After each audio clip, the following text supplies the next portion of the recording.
Ladies and gentlemen, the very word secrecy is repugnant in a free and open society, and we are, as a people, inherently and historically opposed to secret societies, to secret oaths, and to secret proceedings. We decided long ago that the dangers of excessive and unwarranted concealment of pertinent facts far outweighed the dangers which are cited to justify it. Even today, there is little value in opposing the threat of a closed society by imitating its arbitrary restrictions.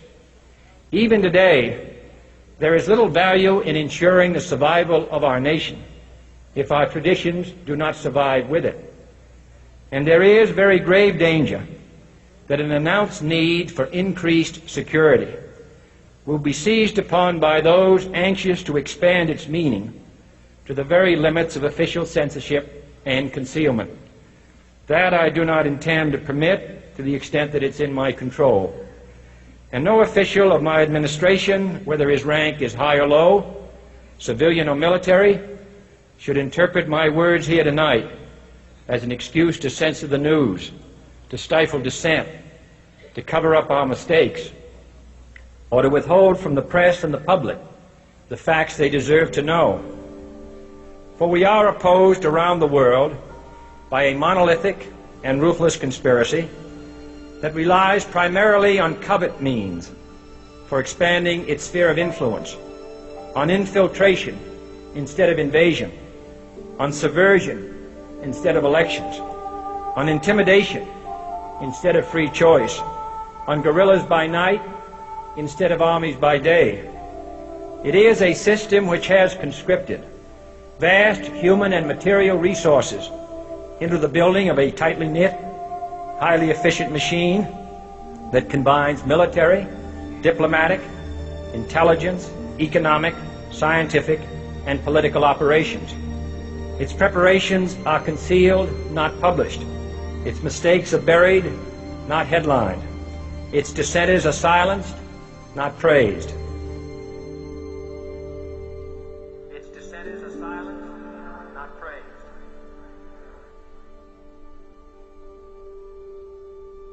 Its dissenters are silenced, not praised. Its dissenters are silenced, not praised. Its dissenters are silenced, not praised. Its dissenters are silenced, not praised. No expenditure is questioned, no rumor is printed, no secret is revealed. No president should fear public scrutiny of his program, for from that scrutiny comes understanding, and from that understanding comes support or opposition, and both are necessary. I am not asking your newspapers to support an administration, but I am asking your help in the tremendous task of informing and alerting the American people. For I have complete confidence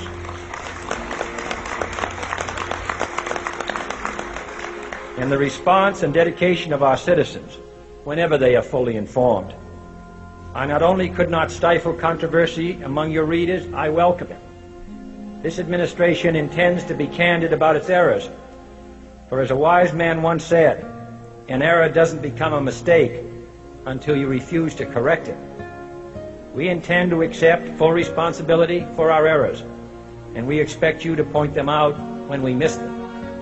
Without debate, without criticism, no administration and no country can succeed, and no republic can survive.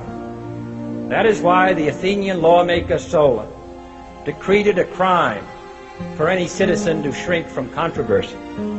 And that is why our press was protected by the First Amendment, the only business in America specifically protected by the Constitution, not primarily to amuse and entertain, not to emphasize the trivial and the sentimental, not to simply give the public what it wants, but to inform, to arouse, to reflect, to state our dangers and our opportunities, to indicate our crises and our choices, to lead, mold, educate, and sometimes even anger public opinion.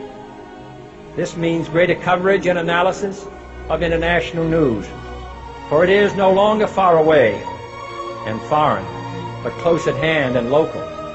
It means greater attention to improved understanding of the news, as well as improved transmission. And it means, finally, that government at all levels must meet its obligation to provide you with the fullest possible information outside the narrowest limits of national security. And so it is to the printing press, to the recorder of man's deeds, the keeper of his conscience, the courier of his news, that we look for strength and assistance, confident that with your help, man will be what he was born to be, free and independent.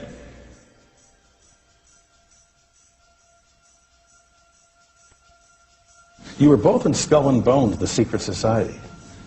It's so secret we can't talk about it. What does that mean for America? The conspiracy theorists are going to go I'm wild. sure they are. I don't know. I haven't seen the web. Number 322? You both were members of Skull and Bones, a secret society at Yale. What does that tell us? Not much, because it's a secret. Is there a secret handshake? Is there a secret code?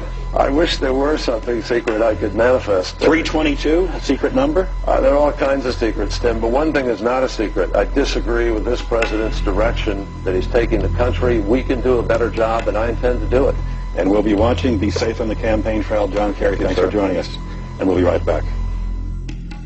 It's good to be back at the Council on Foreign Relations. As Pete mentioned, I've been a member for a long time and was actually a director for some period of time. I never mentioned that when I was campaigning for re-election back home in Wyoming. Senator Clinton, how you doing? I'm good. How are you Can doing? I ask you a quick question while you sign that? It was reported in June of 2006 you attended a meeting in Ottawa, Canada, the Bilderberg Group. Can you comment on that? What's going on for the Bilderberg meeting, and what do you guys talk about up there? I have no idea what you're talking about. Yeah, you do. I was reported you were up there, and people saw you up there. I just want to know what you guys talk about and meet about up there. Sir, I don't know. Why are they such top-secret meetings? I have no idea what you're talking Your about. husband went to a Bilderberg meeting, too. I'm just wondering. I'm not being rude or anything. No, I just want to know what happens at appreciate those that. meetings. Well, since I wasn't there, I have no idea. Okay, thank you, Senator. Thank you. How are you? There you go. Listen, I am a happy member of the Bohemian Grove. I like the folks who come there, and it's really inappropriate for me to talk about the group beyond that. Thank you. Have you been there for the ceremony with the cremation of care? Frankly, I don't think that's something I need to talk to you about.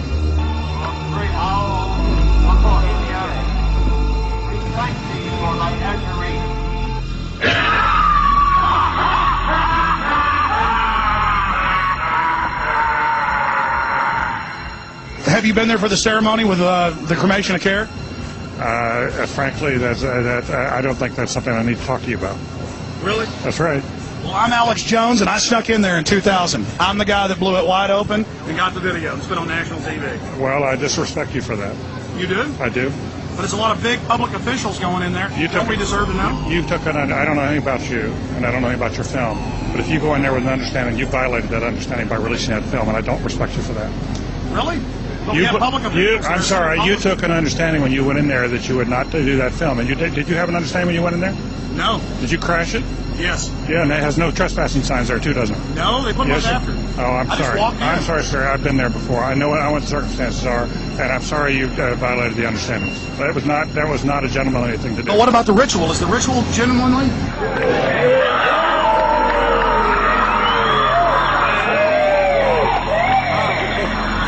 Sir, everything. I don't owe you this comment. I know. This is what's called ambush journalism, and I disrespect you for that as well. So thank you and goodbye. The ritual? It's none of your damn business. Oh.